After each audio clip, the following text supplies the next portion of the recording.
Hi everyone, నేను Hari nature fun నుంచి మాట్లాడుతున్నా. ఇవాళ మన టెంపుల్ వచ్చేసి రామాలయం అండి.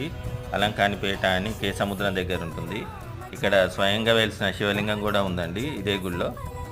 ఇప్పుడు రాముడు టెంపుల్ వరకు పెట్టాను, చూసి తరించండి. అలాగే Hari reality, Hari nature fun, Tulasi Maruti channel అని కొంచెం సబ్స్క్రైబ్ చేయండి. మీ సపోర్ట్ నాకు చాలా అవసరం అండి. Please subscribe, like and share Hari reality, Hari nature fun, Tulasi Maruti. Thank you.